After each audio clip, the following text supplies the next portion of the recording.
mes 32 ans. J'ai été victime de cette sorcellerie. Donc en fait, je voyais les djinns carrément dans mon appartement. Je les voyais traverser, je les voyais passer. Ils arrivaient à allumer les lumières, à éteindre les lumières, à allumer la gazinière. Et ils arrivaient à, je sais pas comment on dit, pénétrer en moi.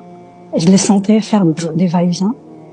C'était très compliqué. Même dans mon mariage, ça a été compliqué.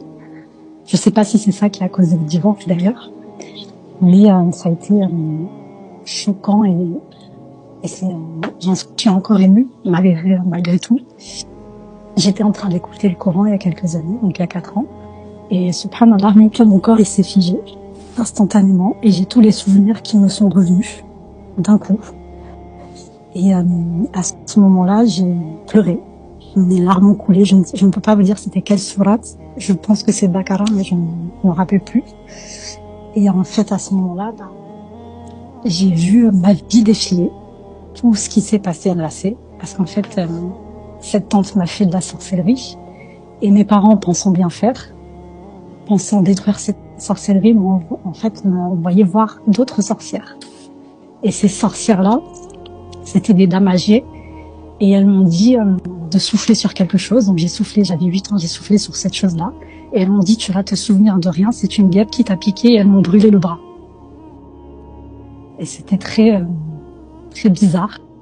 Et depuis ce moment-là, ma vie a basculé. J'ai vu, je sais pas si c'est possible ou pas, mais j'ai vu, entre guillemets, Shaitan, étant petite.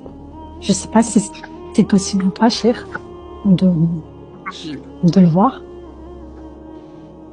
Et du coup, ça a été très traumatisant. Il était comment? Je sais pas comment expliquer, en fait, c'est indescriptible. Il était... À quel âge on vous a fait cette pratique? À 8 ans. Et au bout de combien de temps vous avez commencé à voir un diable? Vers mes 10 ans. C'était 1, 2 ans après. Je faisais beaucoup de cauchemars, de paralysie du sommeil. Vous avez des souvenirs, même des vagues souvenirs, suite après consultation? Et dès que je suis sortie de chez cette personne, je me suis souvenue de rien. Pour moi, on m'a dit, je me suis fait piquer par une guêpe, c'était ça. Ça fait mal? Oui. C'est quel bras? Le droit. J'ai encore la cicatrice, d'ailleurs. C'est où? C'est sur le bras. C'est une petite cicatrice. Elle est très peu visible maintenant, mais elle est encore là. Et dès que vous touchez maintenant, ça fait mal? Non, du tout. D'accord. Et vous me dites qu'il y a 4 ans, vous avez écouté du Coran, vous êtes resté figé. C'est ça. Tous les souvenirs sont revenus. Est-ce que vous avez fait une ruqya entre temps? Non, j'étais pas vraiment dans la religion à ce moment-là. Donc non, j'ai pas vraiment fait de ruqya.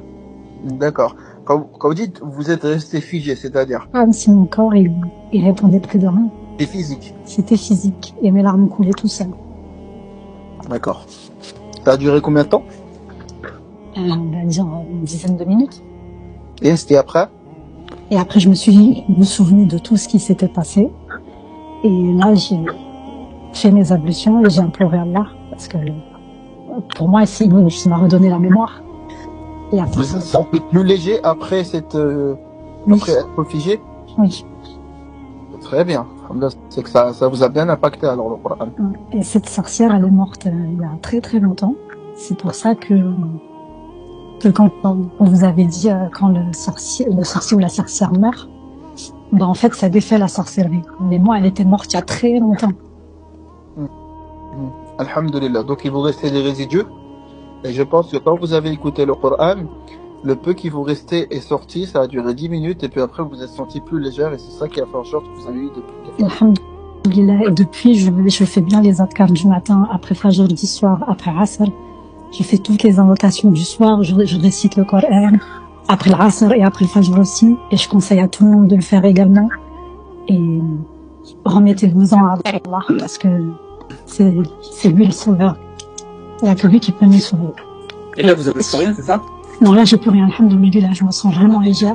J'ai nettoyé, j'ai fait ce qu'on appelle un nettoyage de maison. J'ai laissé le Coran tourner dans toute la maison.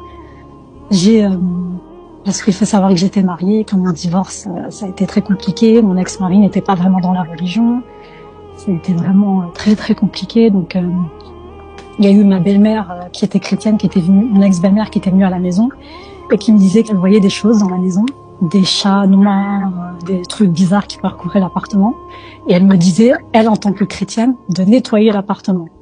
Donc j'étais là où j'ai attendu que mon ex-mari parte pour pouvoir faire récitation du Coran, mettre le Coran, mettre ne serait-ce que Mecca en live sur la télé. Et depuis, on ressent les bienfaits en fait. Mhm. C'est très bien. Là, le plus important, c'est que maintenant, alhamdoulilah, vous vous sentez mieux. Et tant que vous vous sentez mieux, que vous arrivez à faire votre prière, que vous ne ressentez pas de blocage, ne cherchez pas à faire une ruqya. Maintenez juste le cap jusqu'à rencontrer Allah.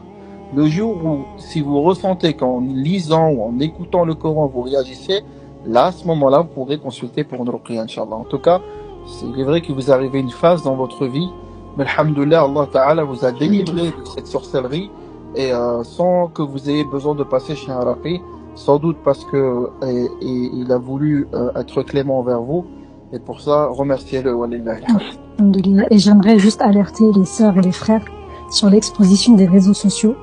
Il faudrait que arrêtez de poster vos photos, arrêtez de montrer vos vies, de montrer vos biens, vos mariages, vos réussites, parce que ça aussi, le mauvais œil, c'est terrible. Je connais un frère et j'aimerais que vous fassiez du doigt pour lui, qui est victime de mauvais œil, et ça me fait très de la peine de le savoir dans cette situation. C'est une femme qui essaye de l'avoir absolument. Elle n'a pas réussi à l'avoir. Maintenant, elle essaye d'avoir son frère, et c'est très très compliqué. Et je souhaite que tout le monde fasse des doigts pour cette famille. Parce que Ouais, il a fait. Amin. Amin. Allah, il a fait. Il les éloigne des gens du mal. Amin. Amin. En tout cas, merci beaucoup pour votre live.